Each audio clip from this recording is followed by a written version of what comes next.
नमस्कार, आप देख रहे हैं न्यूज 18। मैं हूं आपके साथ मेनका चौधरी और बुलेटिन की शुरुआत करते हैं उस खेला की खबर के साथ जो कि उत्तर प्रदेश में शुरू हो चुकी है।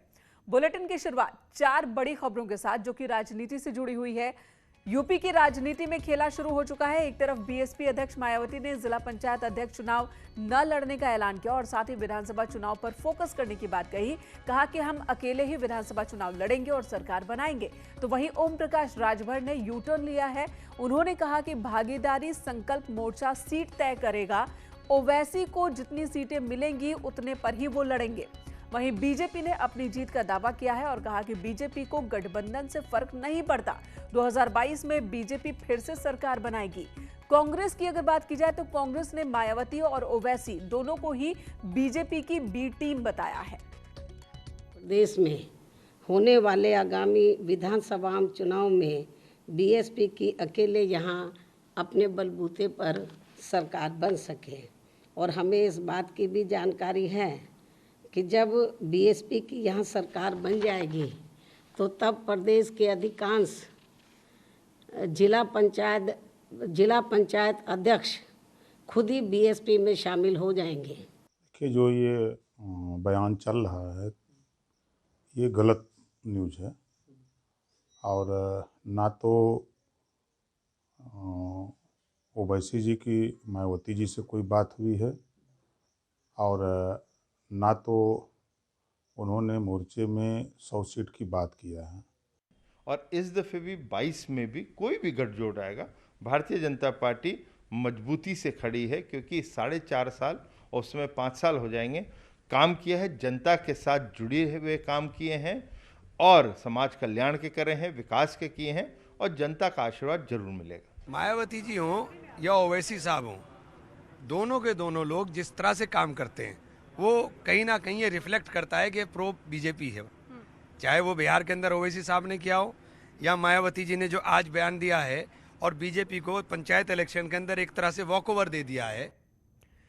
और चुनावी गहमा-गहमी के बीच बीजेपी के राष्ट्रीय प्रवक्ता जफर इस्लाम का बड़ा बयान आया। उन्होंने कहा कि यूपी के मुख्यमंत्री योगी आदित्यनाथ हिंदू मुसलमान को समान भाव से देखते हैं। असदुद्दीन ओवैसी की पार्टी के उत्तर प्रदेश में चुनाव लड़ने के सवाल पर जफर इस्लाम ने कहा कि इसका कोई असर नहीं पड़ेगा और पिछली बार से ज्यादा सीटों के साथ बीजेपी राज्य में सरकार बनाने वाली है। अभी हमारे साथ हैं बीजेपी के राष्ट्रीय प्रवक्ता और उत्तर प्रदेश से सांसद सैयद जफर इस्लाम। सर, विधानसभा चुनाव होने को है और ऐसे में मायावती ने ये कहा है कि वह अकेले चुनाव लड़ेगी। देखिए, मायावती जी की अपनी पार्टी है, उनको पूरा अधिकार है कि वो अकेले लड़ना चाहते हैं, किसी के साथ अलायंस में लड़ना चाहते हैं या नहीं लड़ना चाहते हैं, ये तो उनका अधिकार है। ऐसे में भारतीय जनता पार्टी को उसके बारे में कोई टीका टिप्पणी मुझे नहीं लगता करना चाहिए। इतना ज़रूर कह सकते हैं कि भारतीय जनता पार्टी ने जो 5 सालों में जिस तरह से सरकार बिना भेदभाव के हर तरह के वेलफेयर स्कीम घर घर तक पहुंचाने का काम किया, लोगों की सेवा की है, उससे वहाँ के लोग बहुत बहुत खुश हैं। और इसी बीच समाजवादी पार्टी का एक डेलीगेशन आज पहुंच गया चुनाव आयोग। डेलीगेशन ने बीजेपी और जिला प्रशासन पर पंचायत चुनाव के दौरान गड़बड़ी के आरोप लगाए और साथ ही शिकायत की है कि इस पर एक्शन होना चाहिए। समाजवादी पार्टी के डेलीगेशन ने एक बार फिर राज्य चुनाव आयोग के पास जाकर शिकायत की है। एसपी ने आरोप लगाया है कि जिला पंचायत चुनाव के दौरान गड़बड़ी की गई। सपा प्रदेश अध्यक्ष नरेश उत्तम पटेल की अगुवाई में 6 एमएलसी का डेलीगेशन जिला पंचायत अध्यक्ष चुनाव में गड़बड़ी की शिकायत लेकर राज्य चुनाव आयोग पहुंचा। इनका कहना है कि कई जिलों में गड़बड़ी हुई है। प्रशासनिक अमले ने अपनी ताकत का गलत इस्तेमाल किया। इन्होंने ये भी कहा कि प्रदेश में लोकतंत्र की हत्या हो रही है। प्रदेश भर में पुलिस एसपी कार्यकर्ताओं को धमका रही है, कहीं एफआईआर दर्ज कर रही है तो कहीं पर सपाइयों के घर तोड़ रही है। जीत कराए हैं, जनता ने जिताया है, उनको जनता ने जिताया है और वो जनता के चुने हुए प्रतिनिधि हैं और उनके घरों में छापामारी करके क्या संदेश देना चाहते हैं। लोकतांत्रिक व्यवस्था को भारतीय जनता पार्टी पूरी तरीके से तार-तार करे दे रही है। अभी जो नामांकन रद्द किए, उन नामांकन रद्द करने में भी इस तरीके का कुकृत्य किया है बीजेपी सरकार के लोगों ने और अधिकारियों को प्रभावित करके। तो इधर पंचायत चुनाव और आने वाले विधानसभा चुनाव के बीच उत्तर प्रदेश में चुनावी गहमागहमी जोरों पर है। इधर राष्ट्रपति रामनाथ कोविंद 2 दिन कानपुर में बिताने के बाद अब 2 दिन के लिए लखनऊ दौरे पर हैं। राष्ट्रपति लखनऊ में 28 घंटे का वक्त बिताएंगे। साथ ही आज शाम राष्ट्रपति जजों के साथ हाई टी में शामिल होंगे और राजभवन में डिनर करेंगे।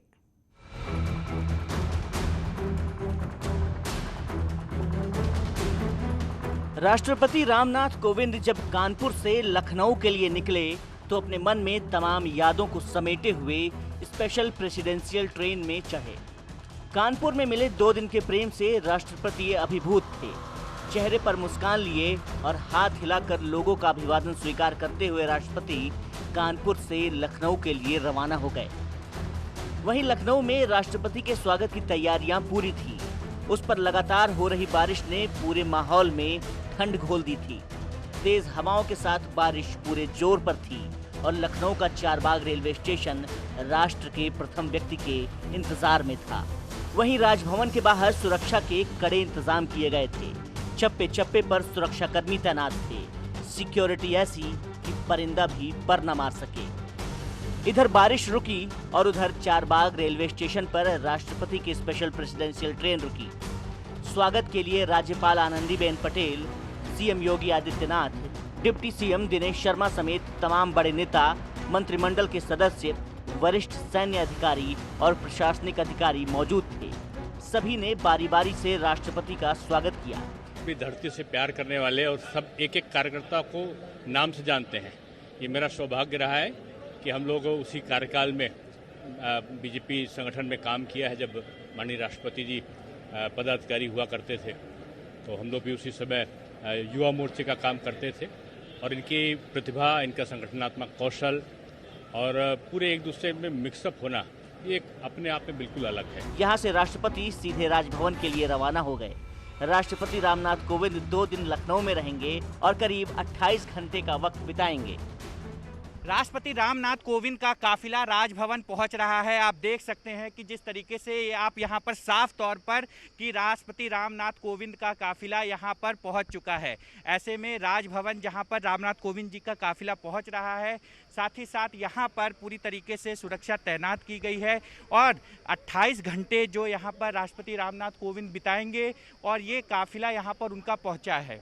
ऐसे में यहाँ पर जो तमाम सुरक्षा की व्यवस्था के पूरे इंतजाम किए गए हैं और ये काफिला यहाँ पर से अब सीधे राजभवन जाएगा। आप देख सकते हैं कि काफिला पूरी तरीके से यहाँ पहुँच चुका है। राष्ट्रपति रामनाथ कोविंद मंगलवार को यानी कल लोक भवन जाएंगे। इसके बाद वो अंबेडकर सांस्कृतिक सेंटर का शिलान्यास करेंगे। इस पूरे कार्यक्रम के बाद राष्ट्रपति देर शाम विशेष विमान से दिल्ली के लिए रवाना हो जाएंगे। Bureau report, news 18।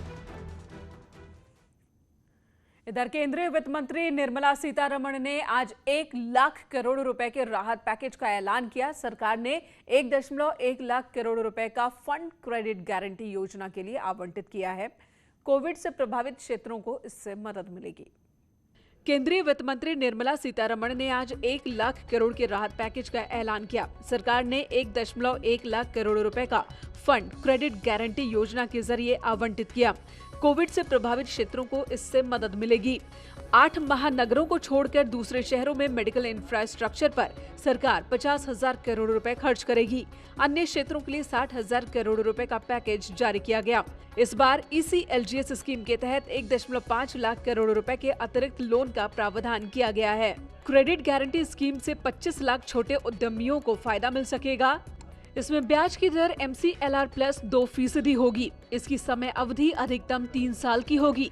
1,01,000 करोड़ रुपए की क्रेडिट गारंटी योजना लेकर आए हैं और हेल्थ सेक्टर जो है विशेष तौर पर इस पर बल दिया गया। 50,000 करोड़ रुपए इसके लिए रखा गया है और प्रमुखता से उन क्षेत्रों के लिए जहां पर स्वास्थ्य की सुविधाएं उस स्तर पर नहीं पहुंच पाई थी।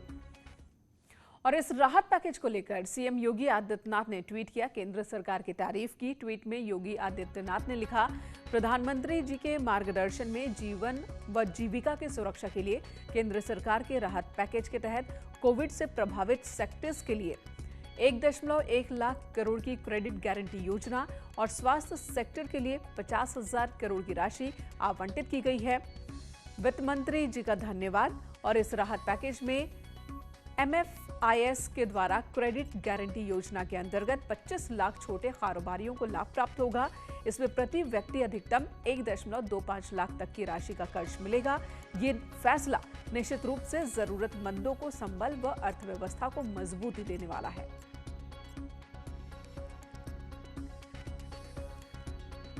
सीएम योगी आदित्यनाथ ने ट्वीट कर केंद्र सरकार की ओर से राहत पैकेज जो ऐलान किया गया है, निर्मला सीतारमण ने जो ऐलान किया उसकी तारीफ की और साथ ही कहा कि वक्त की जरूरत और कोविड काल में कई सेक्टर्स हैं जो बहुत प्रभावित हुए, उन्हें इससे मदद मिलेगी।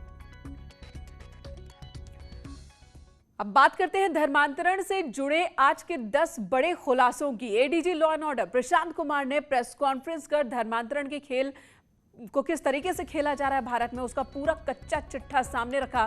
दरअसल कतर कनाडा से ट्रस्ट के नाम पर पैसा आता था जिससे उमर गौतम अपने खाते में ट्रांसफर कर लेता और इसी पैसों का इस्तेमाल वो करता था। इस्लामिक दावा सेंटर में लोगों को ट्रेनिंग देता था। उसके बाद मूक बधिरों को निशाना बनाया जाता। ये सब बातें उमर गौतम और जहांगीर से पूछताछ में सामने आई। एटीएस ने 3 आरोपी राहुल, भोला, मन्नू यादव और इरफान को गिरफ्तार किया है। इरफान के कहने पर राहुल मूक बधिरों का ब्रेन वॉश करता था और इस्लामिक दावा सेंटर से धर्मांतरण का पूरा अभियान उमर गौतम, जहांगीर चला रहे थे। उमर गौतम के द्वारा अपने तथा अपने परिवार के व्यक्तिगत बैंक खातों का प्रयोग विदेशों से धन लेने के लिए किया गया है, जो कि फॉरेन करेंसी रेगुलेशन एक्ट 2010 के प्राविधानों का स्पष्ट उल्लंघन है। अभियुक्त उमर गौतम द्वारा फातिमा चैरिटेबल ट्रस्ट के खातों में आए धन को व्यक्तिगत रूप से उपयोग करने हेतु अपने परिवार के बैंक खातों में स्थानांतरित किया गया है तथा उमर गौतम द्वारा इस ट्रस्ट का न तो आज तक कोई ऑडिट कराया गया है और न ही कोई इनकम टैक्स रिटर्न दाखिल किया गया है। जो 3 नई गिरफ्तारियां हुई हैं वो अलग अलग राज्यों से हुई हैं। यूपी एटीएस ने इन्हें गिरफ्तार किया। इधर लोनी कांड में आज का अपडेट क्या है ये भी आपको बता देते हैं। आज ट्विटर इंडिया के एमडी मनीष माहेश्वरी ने सुप्रीम कोर्ट में एक कैविएट दाखिल की है जिसमें उन्होंने कर्नाटक हाईकोर्ट का जिक्र किया। कर्नाटक हाईकोर्ट के फैसले के खिलाफ अगर गाजियाबाद पुलिस सुप्रीम कोर्ट में याचिका दाखिल करती है तो सुनवाई के दौरान उनका पक्ष भी सुना जाए, ये अपील आज की कैविएट में है। लोनी कांड में गाजियाबाद पुलिस ट्विटर के खिलाफ सुप्रीम कोर्ट जाने की तैयारी में है। वहीं आज ट्विटर के एमडी मनीष माहेश्वरी ने सुप्रीम कोर्ट में कैविएट दाखिल कर कहा कि कर्नाटक हाईकोर्ट के फैसले के खिलाफ अगर गाजियाबाद पुलिस सुप्रीम कोर्ट में याचिका दाखिल करती है तो सुनवाई के दौरान उनका पक्ष भी सुना जाए।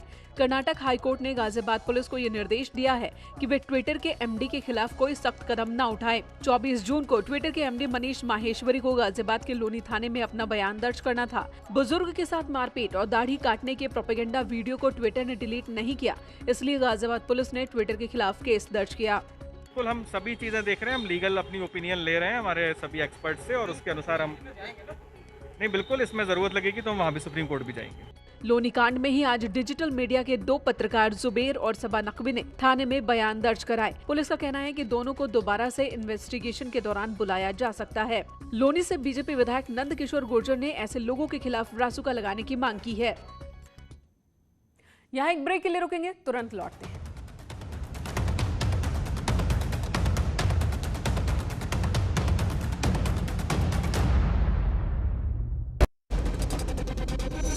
घरों से शहरों तक की हर पल की हर खबर न्यूज़ 18 के रिपोर्टर पहुंचाते हैं आप तक, ताकि कोरोना के साथ उसके वैक्सीनेशन की भी मिले आपको फास्ट अपडेट। देखिए यूपी एक्सप्रेस 100 सिर्फ न्यूज़ 18 उत्तर प्रदेश उत्तराखंड पर।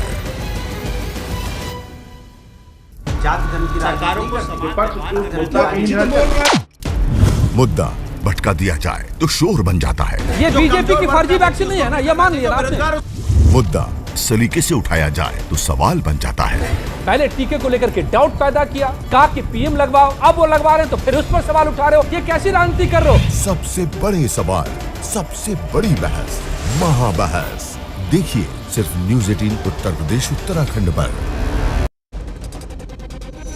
घरों से शहरों तक की हर पल की हर खबर न्यूज 18 के रिपोर्टर पहुंचाते हैं आप तक, ताकि कोरोना के साथ उसके वैक्सीनेशन की भी मिले आपको फास्ट अपडेट।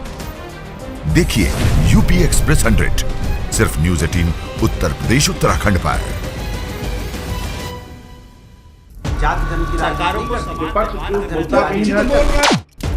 मुद्दा भटका दिया जाए तो शोर बन जाता है। ये बीजेपी की फर्जी वैक्सीन नहीं है ना, ये मान लिया ना आपने। मुद्दा सलीके से उठाया जाए तो सवाल बन जाता है।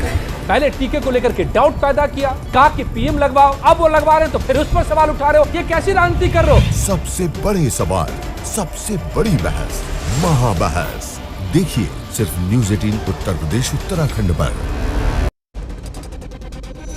घरों से शहरों तक की हर पल की हर खबर न्यूज 18 के रिपोर्टर पहुंचाते हैं आप तक, ताकि कोरोना के साथ उसके वैक्सीनेशन की भी मिले आपको फास्ट अपडेट। देखिए यूपी एक्सप्रेस 100 सिर्फ न्यूज 18 उत्तर प्रदेश उत्तराखंड पर।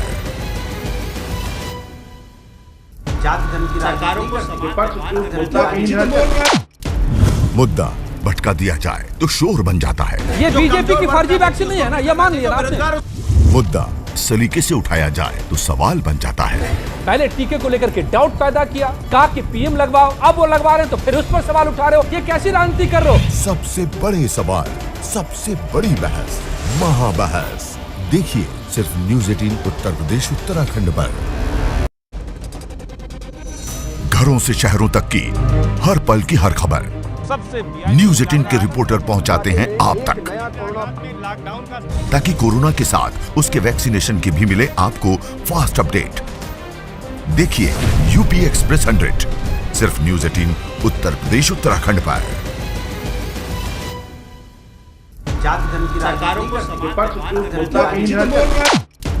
मुद्दा भटका दिया जाए तो शोर बन जाता है। ये बीजेपी की फर्जी वैक्सीन नहीं है ना, ये मान लिया ना आपने। मुद्दा सलीके से उठाया जाए तो सवाल बन जाता है। पहले टीके को लेकर के डाउट पैदा किया, कहा कि पीएम लगवाओ, अब वो लगवा रहे हैं तो फिर उस पर सवाल उठा रहे हो, ये कैसी राजनीति कर रहे हो? सबसे बड़े सवाल, सबसे बड़ी बहस, महाबहस देखिए सिर्फ न्यूज 18 उत्तर प्रदेश उत्तराखंड पर। घरों से शहरों तक की हर पल की हर खबर न्यूज 18 के रिपोर्टर पहुंचाते हैं आप तक, ताकि कोरोना के साथ उसके वैक्सीनेशन की भी मिले आपको फास्ट अपडेट। देखिए यूपी एक्सप्रेस 100 सिर्फ न्यूज 18 उत्तर प्रदेश उत्तराखंड पर।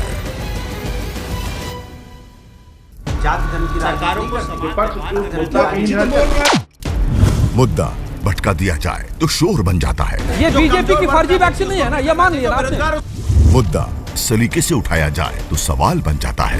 पहले टीके को लेकर के डाउट पैदा किया, कहा कि पीएम लगवाओ, अब वो लगवा रहे हैं तो फिर उस पर सवाल उठा रहे हो, ये कैसी राजनीति कर रहे हो? सबसे बड़े सवाल, सबसे बड़ी बहस, महाबहस देखिए सिर्फ न्यूज 18 उत्तर प्रदेश उत्तराखंड पर।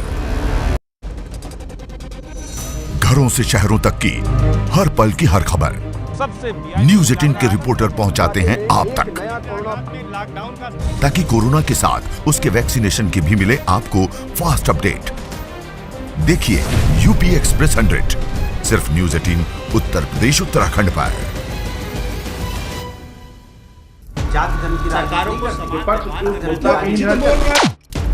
मुद्दा भटका दिया जाए तो शोर बन जाता है। ये बीजेपी की फर्जी वैक्सीन नहीं है ना, ये मान लिया ना आपने। मुद्दा सलीके से उठाया जाए तो सवाल बन जाता है।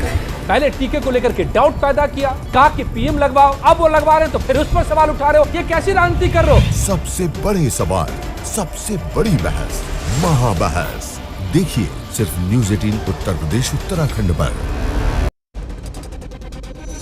घरों से शहरों तक की हर पल की हर खबर न्यूज 18 के रिपोर्टर पहुंचाते हैं आप तक, ताकि कोरोना के साथ उसके वैक्सीनेशन की भी मिले आपको फास्ट अपडेट।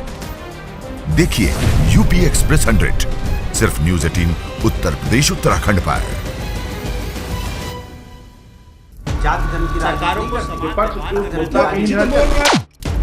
मुद्दा भटका दिया जाए तो शोर बन जाता है। ये बीजेपी की फर्जी वैक्सीन नहीं है ना, ये मान लिया ना आपने। मुद्दा सलीके से उठाया जाए तो सवाल बन जाता है।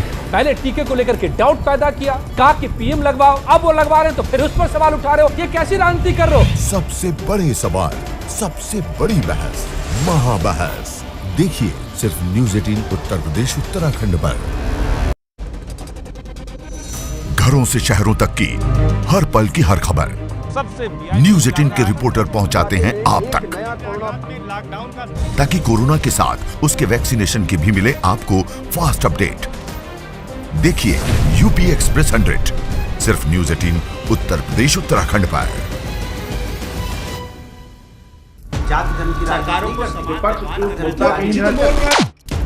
मुद्दा भटका दिया जाए तो शोर बन जाता है। ये बीजेपी की फर्जी वैक्सीन नहीं है ना, ये मान लिया आपने। मुद्दा सलीके